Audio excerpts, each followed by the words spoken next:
할렐루야. 반갑습니다.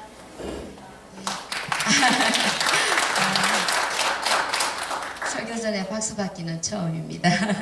환영해 주셔서 감사합니다. 포항에 특별히 이번에 지진 후에 와서 목사님께서 지진 진앙지와 여러 곳을 보여주셨어요. 저희들이 막연히 포항 한동대 또 저희들이 아는 곳이 이 좋은 이웃교회 우리 김상준 목사님 교회와 여러 곳을 놓고 마음을 졸이면서 기도를 했는데 와서 보니까 더 실감이 나고 얼마나 힘드셨을까, 얼마나 불안하고 두려우셨을까가 피부에 와 닿았어요. 저도 우간다에 있을 때 한 20-30km 떨어진 곳에 진앙지였는데 탄자니아의 부코바라는 곳이 딱 국경이에요. 우간다하고 탄자니아하고 국경인데 저희들은 그 국경에서 한 20-30km 떨어져 있는 캄팔라에 있었는데도 5.7 이번에 여기 5.4 5.7 진앙지에서 5.7이었는데요. 저는 요한계시록을 그때 마침 읽고 있었는데 그때 마침 지진과 막 이런 거를 읽고 있는 참이었는데 제가 사는 집이 성교관이 4층이었어요.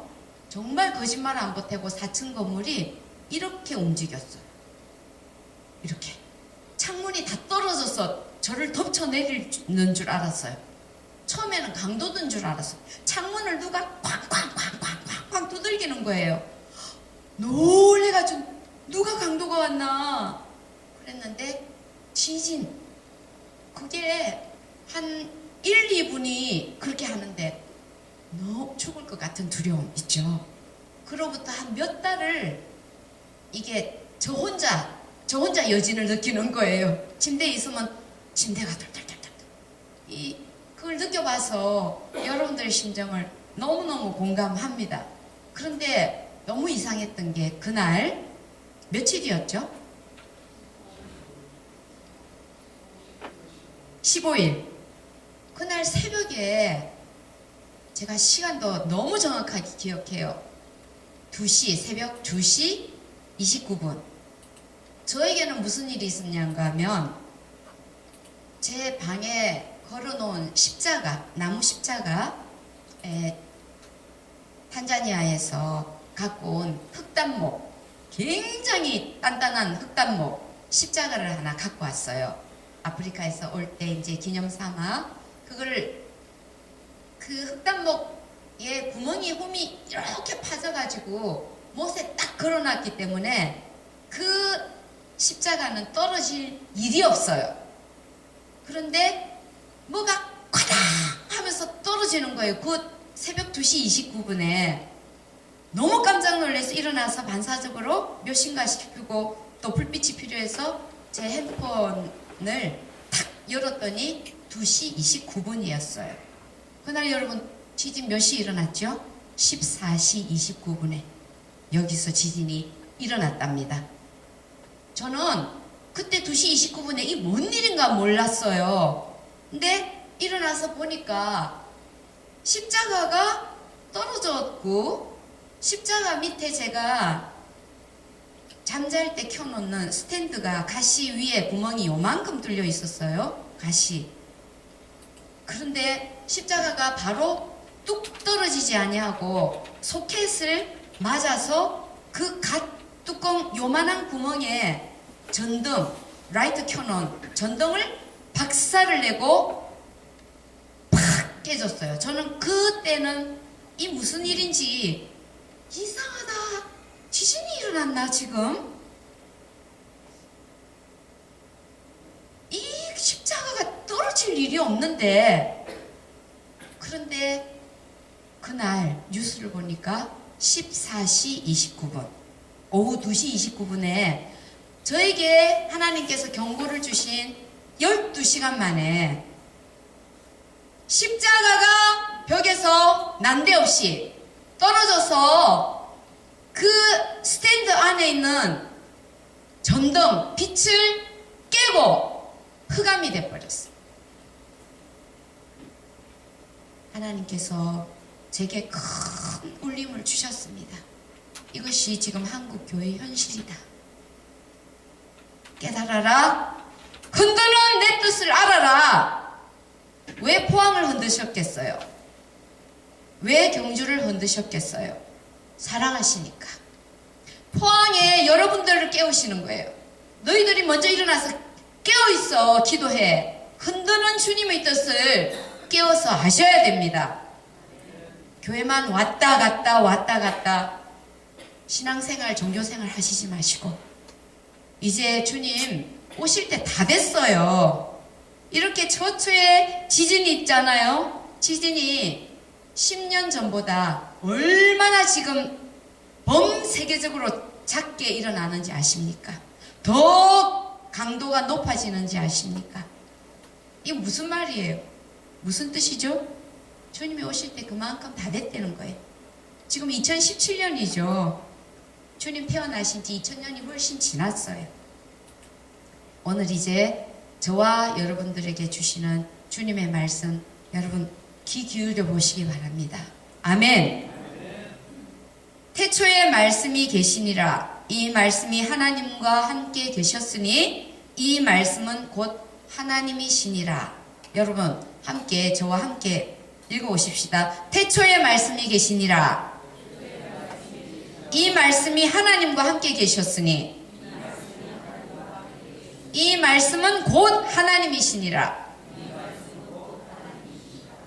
이 말씀으로 기독교는 시작이 됩니다. 그렇죠? 그리고 하나님 말씀을 기록해 놓은 것이 성경입니다. 아멘. 이 성경은 예수 그리스도를 증언하고 예수 그리스도는 성경을 완성시키셨습니다.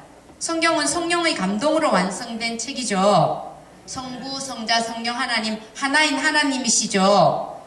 이 책은 구약 창세기부터 신약 마지막 요한계시록까지 오실 예수님과 오신 예수님과 다시 오실 예수님을 증언하는 책이에요. 그리고 이 성경은 누가 완성시키셨어요? 하나님께서, 예수님께서, 성령 하나님께서 완성시키신 책이에요. 기독교 역사는 성경과 뗄래야 뗄 수 없습니다. 그죠? 성경이 새로운 언어로 번역될 때마다 세상에 개혁이 일어났어요. 대변혁이 일어났어요. 볼까요? 유대인들이 사용했던 히브리어로 구약 성서가 처음에 쓰여졌죠. 이것이 헬라어로 번역이 됐을 때 그리스 로마 시대가 펼쳐졌어요. 그 다음에 헬라어에서 라틴어로 번역이 됐을 때 중세 시대가 열렸어요. 라틴어에서 종교개혁자들이 독일어, 영어, 프랑스어로 번역을 각국 나라 언어로 시켰을 때 종교개혁이 일어났어요. 성경이 다른 언어로 번역이 될 때마다 개혁이 일어났어요. 우리 민족에게도 마찬가지입니다. 성경이 전달되어지고 우리 한국어로 우리 민족 언어로 번역이 되어서 우리 조선 땅에 전해지고 나서 우리 한민족이 변혁이 일어났어요. 변화되기 시작했습니다. 이걸 오늘 한번 살펴보고자 합니다. 그런데 그 이전에 본론으로 들어가기 이전에 제가 잠깐 이 성경이 그러면 정경으로 형성되기까지 이 정경이 형성되기 전에는 많은 외경과 복음서가 더 많이 있었어요. 지금 우리 4복음서밖에 없지만 마태, 마가, 누가, 요한 그때는 도마복음도 있었고 마리아 복음도 있었고 온갖 복음서가 예수님 제자들이 쓴 복음서가 아주 많이 있었어요.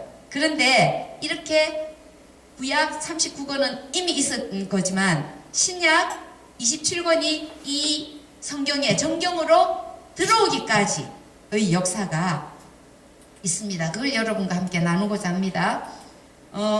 대부분 초대교회 성도들은 구약 성경과 함께 사도 바울이 서신서 썼던 17 서신서와 그리고 4복음서 예수님의 제자들 사도들이 마태, 마가, 누가, 요한이 쓴 마가복음이 원복음이죠. 제일 먼저 써졌어요. 그리고 마태는 마태 공동체, 유대인들 공동체, 또 마가는 마가 공동체, 누가는 이방인 공동체, 자기 공동체에 필요한 그런 말씀으로 복음서를 각자 기록했어요.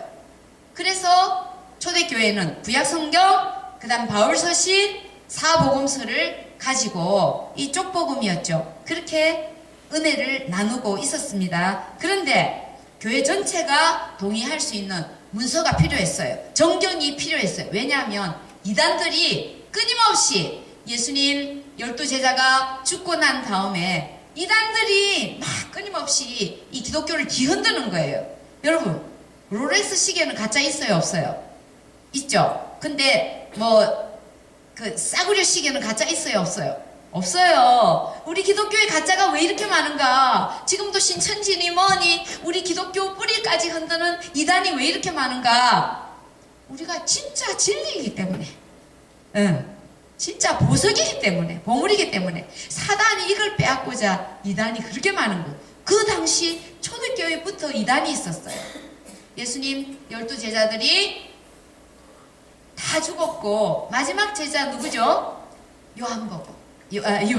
사도 요한복음을 기록한 사도 요한이 AD 100년경에 이제 돌아가셨는데 사도 요한이 죽기 전에도 영지주의라는 그노시즘이라는 이 영지주의 이단이 있었어요. 근데 그때는 걱정할 필요가 없는 게 사도 요한이 제자들이 사도 요한 선생님 이거 이단입니까 아닙니까? 하고 가서 물으면 사도 요한이 이거 이단이야 하고 판정만 딱 내리시면 그걸로 끝. 이단이야, 저거는 이단이야, 우리 선생님이 이단이라 그랬어, 이단이야 하고 배척했어요. 근데 사도 요한이 돌아가시고 난 다음에 2세기 초에 또 어떤 이단이 일어났는가? 마르시온이라는 이단이 일어났어요. 이 마르시온은 이 구약의 하나님은 이거 사랑의 하나님이 아니야. 그래서 구약 성경에서 빼. 그리고 바울서 신서 중에서도 10개만 이거 진짜지 7개 이건 아니야 하고 다 뺐고, 복음서도 동정녀 탄생 이거는 아니야, 이건 믿을 수 없어, 이런 일은 있을 수 없어, 이래가지고 성경을 지 생각대로 난도질한 거예요. 가위질을 한 거예요. 지가 꼭 필요한 성경만 갖고 다니는 거예요. 얄팍하게. 이런 이단이 있었어요. 기독교의 근간을 흔드는 거예요. 그래서 안 되겠다. 그리고 또 더 다급해진 것은 예수님 12제자 중에서 다 돌아가셨는데 그나마도 12제자의 직계 제자가 있었어요. 폴리갑이나 이그나티우스나 클레멘트나 이런 사도 요한의 제자, 또 누구의 제자, 이렇게 속사도라 그래요. 사도 교부라고 부르는데 그분들이 살아있을 때 이분들이 지금 다 이제 돌아가실 때가 됐어.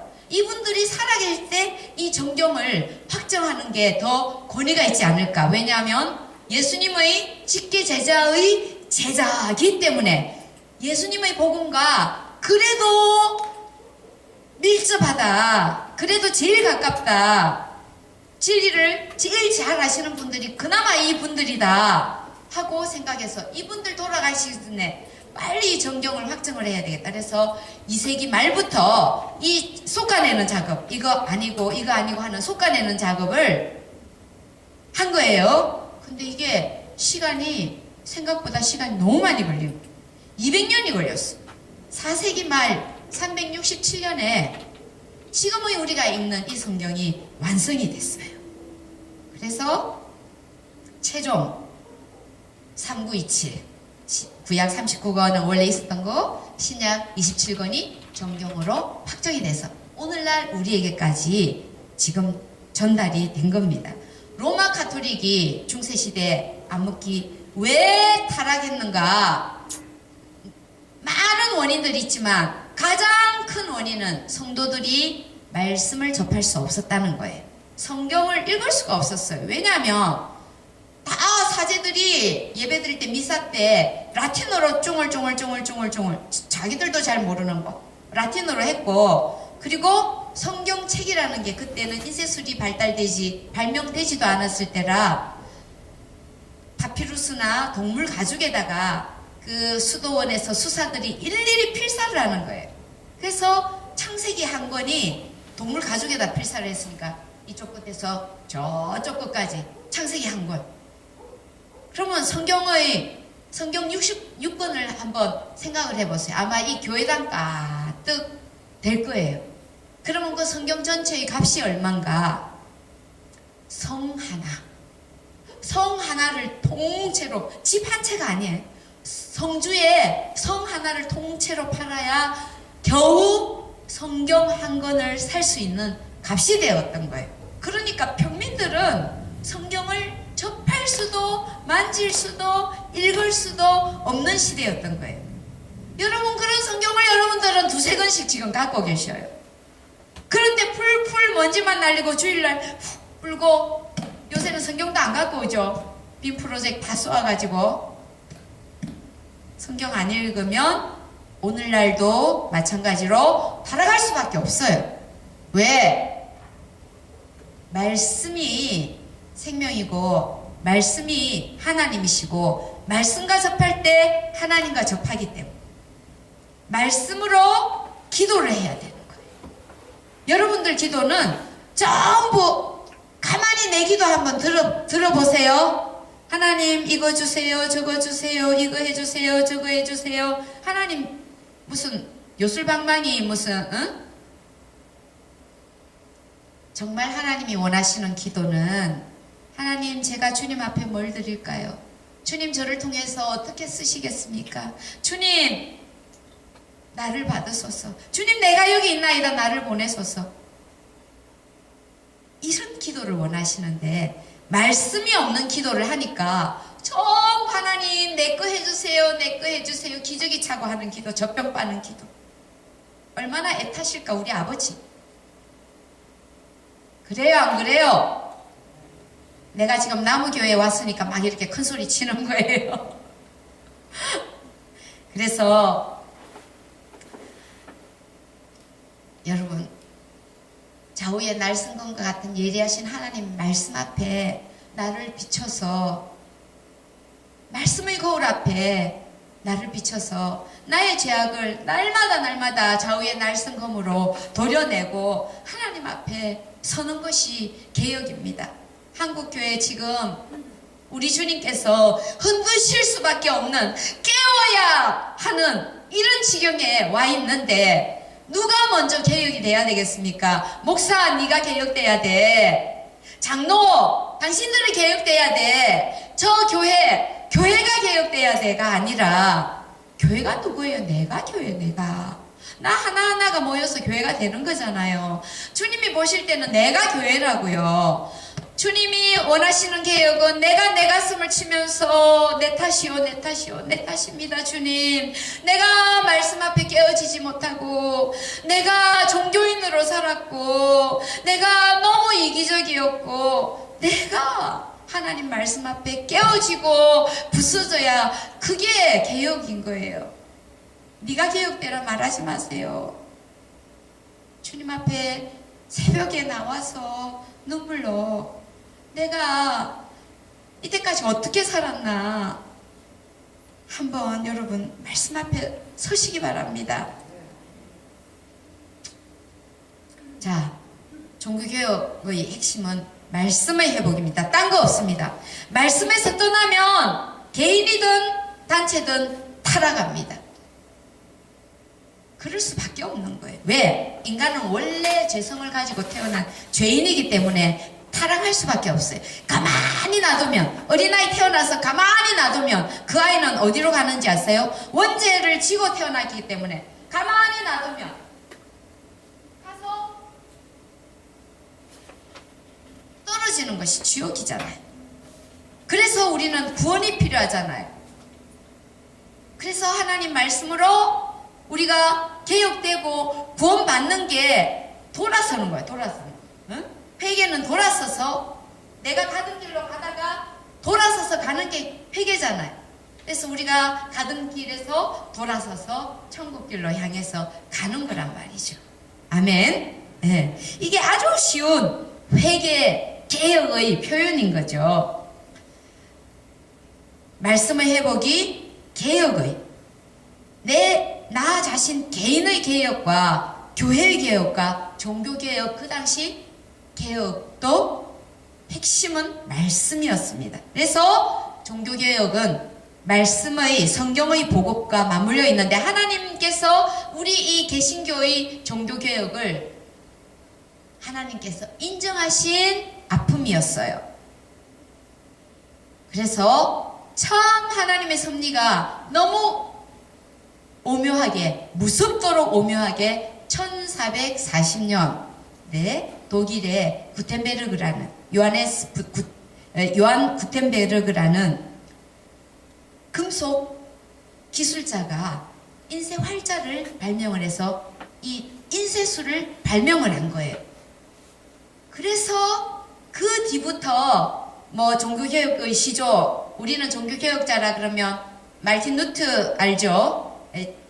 존 칼빈, 장 칼뱅 아시죠? 그러나 그 이전에 위클리프나 얀 후스, 그런 영국의 종교개혁자, 또 체코, 보헤미아의 종교개혁자가 있었어요.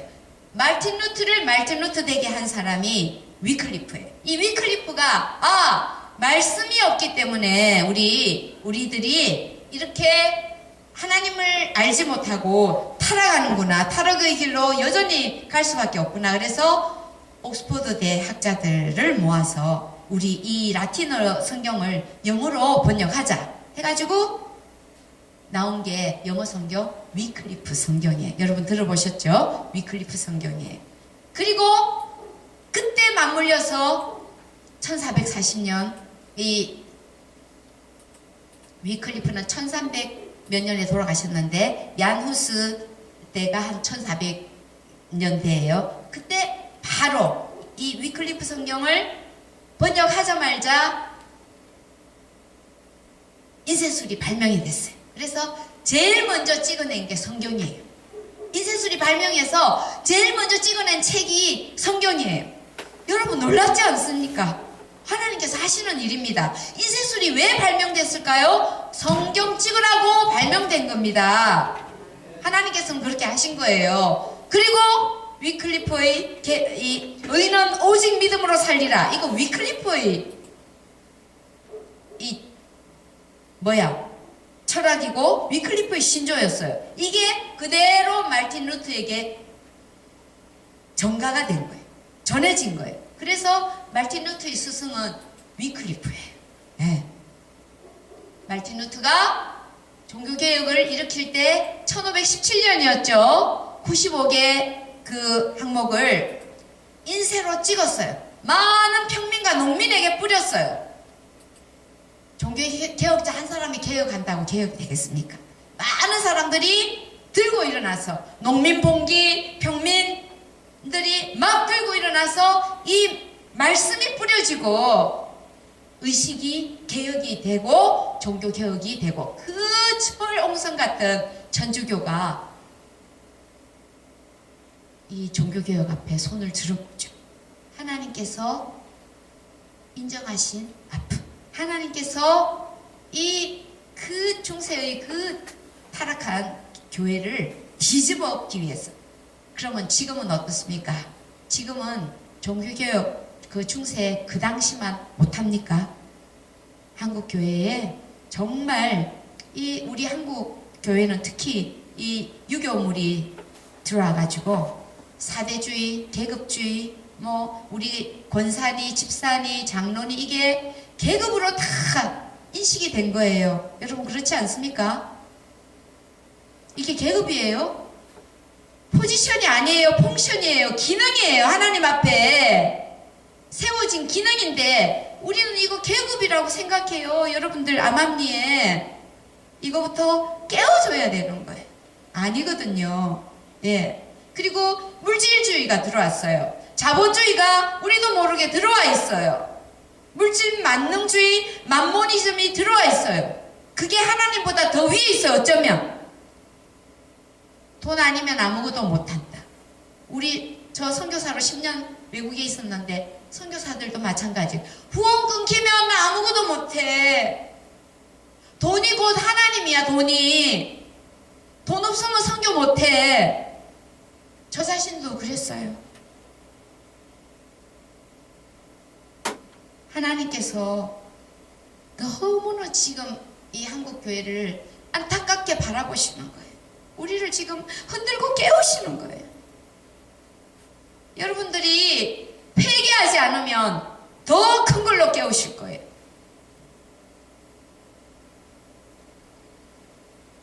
두렵지만 제가 감히 말할 수 있어요.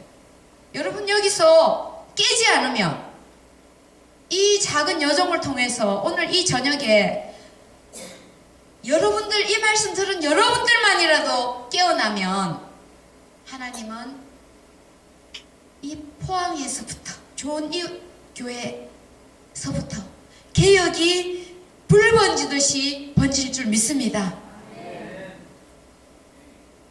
깨어나셔야 됩니다. 그래서 종교교역자들의 결론이 제일 첫 번째 무엇입니까? 솔라 스크립추라, 오직 말씀, 오직 성경으로 돌아가야 된다. 솔라 스크립추라, 솔라 피데, 오직 믿음이다. 솔라 그라치아, 오직 은혜다. 솔리 데오 글로리아, 오직 하나님께만 영광이다. 왜? 그 시절 그 영광을 하나님께 안 돌리고 교황이 가로챘거든요. 교부들이, 감독들이 가로챘거든요. 주교들이 가로챘거든요. 오늘날은 어때요? 세습을 하고 좋은 걸 자기 자식에게 주고 싶어 하고 하나님 영광 가로채는 거죠. 중세보다 덜한 거 하나 없어요, 지금. 하나님이 얼마나 안타까워서 지금 땅을 흔드시겠어요. 이제 본론으로 돌아갑니다.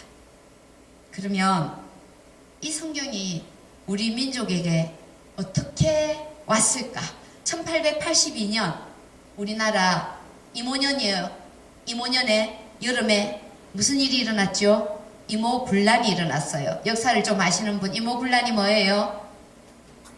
대원군과 명성황후 시아버지와 며느리의 권력 다툼에 고종을 놔두고 대원군이 고종을 세워서, 강화도령 고종을 세워서, 강화도령은 아니구나, 고종을, 자기 아들을 세워서 왕을 만든 다음에 아버지가 섭정했죠, 그죠? 그런데 며느리 건세 못지게 하려고 가문도 없는 그런 며느리를 데리고 왔는데, 이 며느리가 명성황후가 시아버지하고 이 세력 다툼, 무력이 발생한 것이 이모군란이에요. 이 이모군란 때, 무력 충돌 때 명성황후의 목숨을 지키는데 공헌한 사람이 이수정이라는 사람이 있었어요. 그래서 나중에 이모군란 끝나고 고종이 이수정을 불러서 참 고맙다. 우리 명성황후의 생명을 지켜준 데 지극한 공헌한 너에게 내가 성은을 베푸노라. 네 소원이 무엇이냐? 내가 네 소원을 들어주리라 했더니, 전하, 저는 이 못 사는 우리나라를 좀 개혁하고 싶습니다. 그래서 개혁한 일본에 건너가서 법률과 농학을 전수받아서 오고 싶습니다. 그래? 기특한지고 네 소원 내가 들어줄게.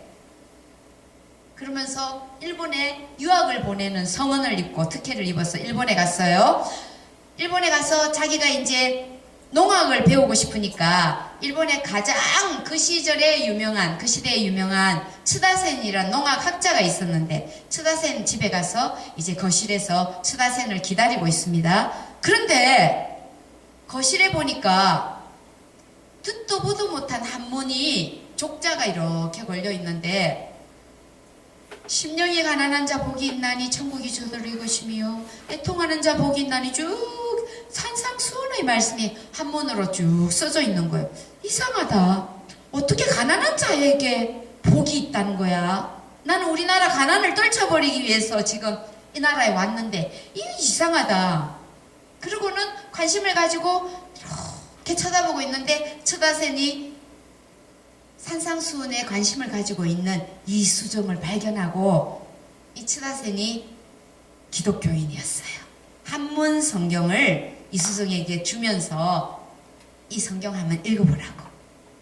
농악을 배우러 간 이수정이 한문 성경